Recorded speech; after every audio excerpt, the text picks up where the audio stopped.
دفعہ ایئرپورٹ پہ خاتون نے پوچھا کہ بھئی ہمارے شوہر جو ہیں وہ ایک سال کے لیے ملک سے باہر رہتے ہیں، تو ہمارے لیے یہ تو نیچرل ہے نا، وہ کہتی ہیں ہمیں پھر برائی کے خیالات آنا شروع ہوتے ہیں.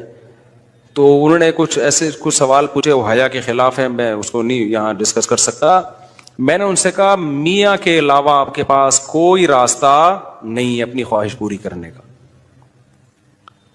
تو وہ کہنے لگی پھر ہم کیا کریں، میاں بھی مجبور ہے. وہ کہہ رہے میں کیسے، اور اپنے ساتھ رکھ نہیں سکتا میاں، کیونکہ جو ہے وہ اس کے پاس اتنی تنخواہ نہیں ہے کہ بیوی کو رکھ سکے. تو چند کیس ایسے ہوتے ہیں. اصولی طور پر تو میاں کو چاہیے اللہ پہ توکل کرے، غریب بھی ہے نا اپنے ساتھ اپنی بیوی کو رکھے. کوئی بات نہیں، میاں بیوی دونوں روکھی سوکھی مل کے کھا لیں گے، کم پہ گزارا کر لیں گے.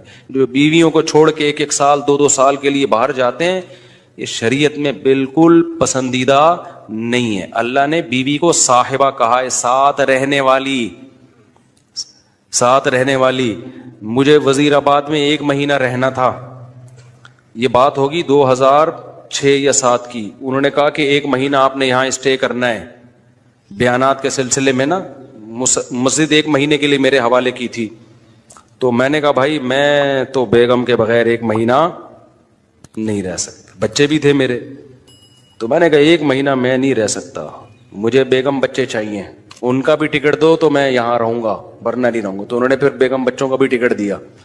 وہ گھر والوں کے ساتھ رہ لیتے ہیں آدمی تمیز سے، ورنہ بیگم کے بغیر ہمارے لیے تو بڑا مشکل ہے اتنا لمبا عرصہ رہنا. مجبوری میں رہنا پڑتا ہے تو ایک الگ بات ہے، لیکن ہے مشکل کام. چاہے کتنے بھی آدمی کے میاں بیوی میں جھگڑے ہو نا، نہیں رہ سکتا بھائی.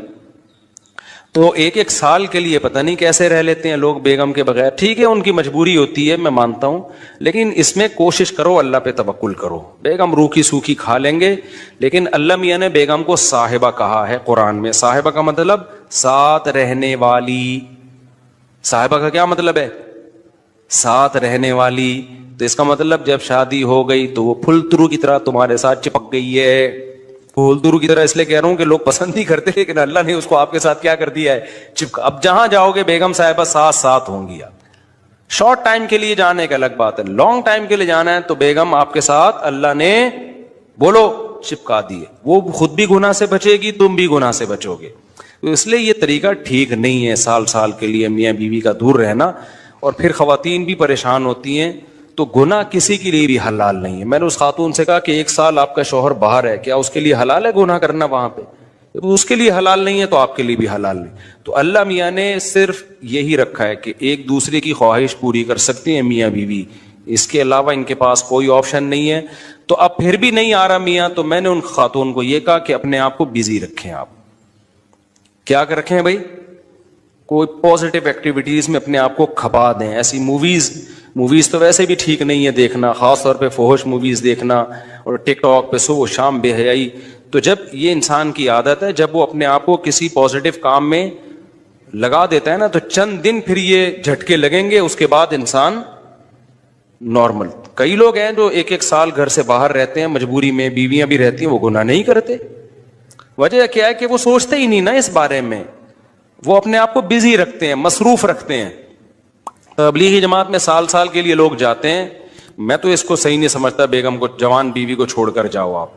لیکن بہرحال جو جاتے ہیں تو وہ گناہ تھوڑی کرتے ہیں، بچے رہتے ہیں، کیونکہ وہ ایک خاص ترتیب میں اپنے آپ کو جوڑ چکے ہوتے ہیں. بہرحال یہ نہیں ہے اس کو. تبلیغی جماعت میں سال کے لیے جا رہے ہو، اگر شادی شدہ ہو بیگم کو بھی لے کے جاؤ ساتھ میں. ہم تو یہی کہتے ہیں تبلیغ والوں سے بھی، بھائی اگر سال کے لیے جا رہے ہو نا، تو یہ زمانہ بہت خطرناک زمانہ ہے. حضرت عمر نے جہاد میں نہیں چھوڑا تھا، تو یا اس کے لیے جو ہے وہ ایجڈ ہو گئی ہے، بوڑھی ہو گئی ہے، ایک الگ بات ہے. لیکن آج کل بہت مسائل کھڑے ہونے کا خطرہ ہوتا ہے. لوگ کہتے ہیں نہیں فلاں سال کے لیے گیا کوئی مسئلہ نہیں ہوا. بھائی مسئلہ ہونے پر حکم کا مدار نہیں ہے، فتنے پر